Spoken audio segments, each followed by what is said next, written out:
Good evening to all the faculty, professors, and my dear friends. Uh, Today, Dr. Rohit, and Leons of Unit 3 are going to present a seminar on tuberculosis of hip joint. So, let's see its microbiology and immunology in a very crisp manner. So, caused by Mycobacterium tuberculosis, it has been discovered by Sir Robert Koch in 1882. So tuberculosis of hip is second most common. First is TB spine, and hip spine ratio is 10 is to 7. And among all the osteoarticular tuberculosis, 15% of TB hip, there will be, it comprises of 15% of TB hip, 15 to 20%. So Mycobacterium tuberculosis, it is a rod-shaped gram-positive bacilli, non-spore forming. It belongs to family Mycobacteriaceae, order Actinomycetes. It's an acid-fast bacilli due to its high mycolic acid content, long-linked fatty acids and other lipids. Stain used to its stain is Ziehl-Neilson stain, and it measures about 0.5 micrometers into 3 micrometers. So due to its high lipid contents, which is linked to underlying arabinogalactin and peptidoglycans, the cell wall has very low permeability to most of the antibiotics. Though, so there'll be reduced effectiveness of the antibiotics. So pathogenesis. So primary focus from lungs through hematogenous dissemination. It attacks osteoarticular surfaces like spine and hip. It reaches via subsynovial vessels to hip. Otherwise, lesions in epiphyseal bones may directly attack hip joint. So in the hip joint, articular cartilage destruction begins peripherally because central areas are preserved for longer time, as TB arthritis doesn't form any proteolytic enzyme in joint space. So sites where the pathogen might lodge. First, most common is acetabular roof. Next comes epiphysis or femoral head. Metaphyseal region, Babcock's triangle. Babcock's triangle is in the medial part of the femoral head. Next, greater trochanter, which is least. TB of greater trochanter may involve only bursa, sparing joint for longer period. So, if the foci is in intracapsular area, the joint involvement is rapid. Example, upper end of femur. But whereas if the foci is in extracapsular area, joint involvement is late, like acetabular roof. So patient may have mild symptoms, and while at the time of presentation, patient will be having excessive bone destruction. Synovial membrane is most commonly affected.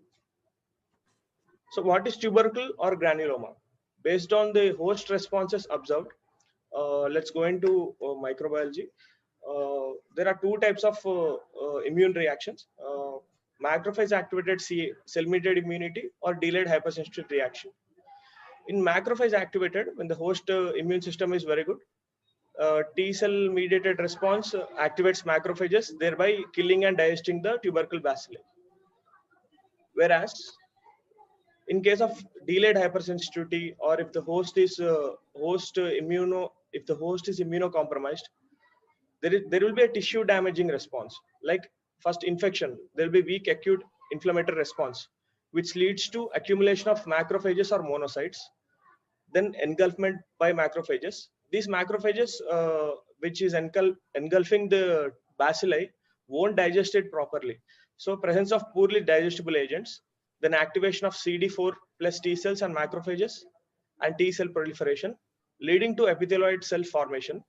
These epithelioid cells combine to form a Langerhans giant cells, thus forming the granuloma. So the mass hence formed is known as nodule or tubercle. It leads to central caseous necrosis, we can see here. So soft tubercle, if the tubercle is soft, it has caseous necrosis. If the tubercle is hard, there is no caseous necrosis. We can assume that it's an atypical mycobacterial infection. Then coming to cold abscess, collection of products of liquefaction and reactive exudation. What are the contents of cold abscess? Serum, leukocytes, caseous material, bone debris, TB bacilli. It is warm to feel, but not as warm as a pyogenic abscess. When burst, it leads to sinus or ulcer formation. Cold abscess in joints perforates in the most weakest part of the capsule, that is inferior part. Cold abscess can also be present at femoral triangle, posterior lateral side of the and medial side of the thigh, pelvis, and ischiorictal fossa, and sometimes gluteal region also. Then what is the fate of tubercle? It may resolve completely, or it heal completely with residual deformities or loss of function. Lesion completely walled off, caseous tissue calcified. Low grade chronic fibromatous and granulating caseous lesions may persist. It may be contagious and systemic spread of infection may still be there. Next, clinical features. So limp is the earliest and commonest symptom. So as the patient keeps his affected limb very slowly, or due to pain, there'll be shortest stance phase, and that leads to antalgic gait. Pain is referred from medial aspect of knee. Pain is referred to the medial aspect of knee, maximum towards the end of the day. Deformity and fullness around the hip, night cries, which is sleep awakening. Night cries is mostly due to the synovial membrane damage causes exposing of the nerves. And when the patient is awake, the muscle will stop friction of the joint. And when the patient is asleep, this effect is lost, and finally leading to rubbing of joints. This causes pain during night. In few patients, cold abscess may be palpated. Wasting of thighs and gluteal muscles is also noted. Tenderness is present. We can also observe limb length discrepancies. Lordosis or scoliosis secondary to fixed deformity. Stages of TB hip. There are mainly 4 stages of TB hip. Stage of synovitis, stage of early arthritis, stage of advanced arthritis, and advanced arthritis with subluxation or dislocation. So here the image shows the normal hip and the normal element of femur, acetabulum, and everything. So let's discuss the stage of synovitis. This is the first stage, and synovitis with effusion into the cavity. Here there will be the apparent lengthening. We can observe the apparent lengthening in the patient affected limb. So flexion, abduction, external rotation. Patient attains this kind of attitude to increase the capacity of the hip joint. Then there will be a pelvic tilt on the affected side, increased lumbar lordosis, and local signs like warmth, tenderness, muscle spasm, and limitation of ROM. That is, patient will have less than only 25% of rotation will be lost. 75% he'll be rotation he can do normally. So here we can see in the image there is flexion, abduction, and external rotation. Thus, and the pelvic tilt on the affected side, thus leading to Faber deformity. Then inverse offices, second stage of early arthritis. Here, when the patient doesn't approach a doctor and the disease is untreated, it leads to destruction of articular surfaces, and limb will be in flexion, adduction, and internal rotation, thus having apparent shortening. And apparent shortening is also due to the severe spasm of adductors due to irritation of obturator nerve and also psoas muscle. There will be marked gluteal wasting and cold abscess formation in stage 2. X-ray shows localized osteoporosis. In X-ray, we can there is a famous triad known as Hemster triad. We can see juxta-articular osteoporosis and peripherally located osseous lesion and gradually narrowing of joint spaces. So X-ray shows localized osteoporosis, reduced joint space, and localized erosion of articular surfaces. Then comes the stage 3, advanced arthritis. Stage 2 signs are exaggerated. This leads and gross destruction of articular cartilage, femoral head, and acetabulum is seen over here. Limb is in fader. There is a true shortening of greater than 1 centimeter due to erosion of the articular cartilages. Then advanced stage 4, advanced arthritis with subluxation or dislocation. So head of the femur shifts upward and dorsally due to further destruction of capsule and ligaments. There may be wandering or migrating acetabulum. There may be dislocation or subluxation of it. Protrusion acetabular can occur. Motor and pessile appearance. Here we can see the motor and pessile. What does it determine? See, this is the femur. So head of the femur and neck will be shortened or narrowed, and acetabulum will be widened. So then exaggeration of fader deformity, that is flexion, adduction, internal rotation, and real shortening of limb is observed in stage 4. Cold abscess burst, discharging sinus, and thin pus. So in brief, this is a chart which describes the stages, and here radiological features we can see in stage 1, haziness of articular margins and rarefaction can be seen. In early arthritis, rarefaction, osteopenia, bony erosions in femoral head, acetabulum, or both. No reduction in joint space in early arthritis. In advanced arthritis, all of the above, and destruction of articular surface and reduction of joint spaces. And in advanced arthritis with subluxation or dislocation, there will be gross destruction and reduction of joint space, and wandering acetabulum can be seen. So here there's a picture of wandering acetabulum where acetabular margins are eroded and the head of the femur is not in its position. Empty lower acetabulum can be noted over here. Shanmuga Sundaram classification based on radiological appearance. There are of 7 types. First one is normal. Type 1 normal. Type 2 is traveling acetabulum. Type 3 is dislocating. Type 4 is Perthes type. Type 5 is protrusio acetabuli. Type 6 is atrophic, which is common in adult.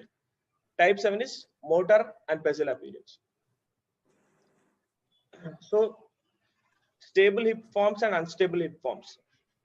While coming to stable hip forms, early forms, synovial tuberculosis, hip will be normal.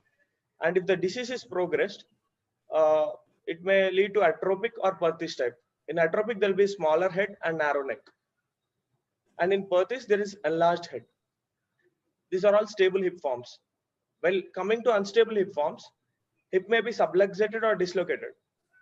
And here localized acetabular roof deficit can be seen, which leads to traveling acetabulum or superior lateral dislocation. And enlarged entire acetabulum, here medial head migration is noted, and it can be of protrusio acetabular type or motor or pessile type. So here we can see the protrusio acetabuli X-ray, where the head of the femur is protruding inside the acetabular cavity into the pelvic cavity. What if the disease occurs in childhood? So there may be chronic hyperemia, which leads to enlarged femoral head epi and metaphysis, leading to coxa magna. So in coxa magna, there will be enlarged femoral head. And thromboembolic phenomenon of selective tunnel vasculature. Thromboembolic phenomenon of selective tunnel vasculature leads to Perthes disease-like. And sometimes there is gross reduction in blood supply of femoral head and tamponade effect in the capsule, leading to reduced femoral head and neck size. That is coxa breva. Sometimes there is restricted epiphyseal plate growth, leading to coxa vara, restricted trochanteric growth, leading to coxa valga. So pathology of untreated hip: synovial type and bony extension type. In synovial type, there is hypertrophy, congestion, hypertrophic granulation formation, that is Spanus formation, cartilage destruction, or fibrous and thick synovium, finally leading to fibrous ankylosis. So if the disease is untreated, these are the consequences. Then bony extension type, there is destruction of growth plate leading to deformity and shortening. So the diseases are of 3 types: in granular, that is granular type, caseous type, and tubercular rheumatism, which is also known as Ponson's disease. In granular type, there is less destruction and less tendency for collapses. In caseous type, there will be more destruction and abscess formation. Tubercular rheumatism or Ponson's disease is asymmetric polyarthritis plus focus infection can be formed, which is also known as Ponson's disease. What is the differential diagnosis? Transient synovitis, monoarticular rheumatoid arthritis, subacute arthritis, hemorrhagic arthritis, pyogenic arthritis, Perthes disease. Evaluation. So hematologically, we'll see ESR, CRP, and relatively lymphocytosis. Bacteriologically, we'll go with acid-fast bacillus staining, that is Zeal-Lensin staining. Serologically, ELISA will see for raised IgG and IgM antibodies. Histologically, we'll go for histopathological examination of tubercle. And molecularly, molecular evaluation consists of PCR using 16SR RNA. Clinico-radiologically, we'll use X-rays, USG, CT scan, and MRI to evaluate. Synovial fluid aspiration, aspiration of cold lapses for microbiology. In this aspiration, we can find high protein content. Synovial biopsy is more reliable and culture positive in 80% of cases. Histology reveals granulomatous inflammation.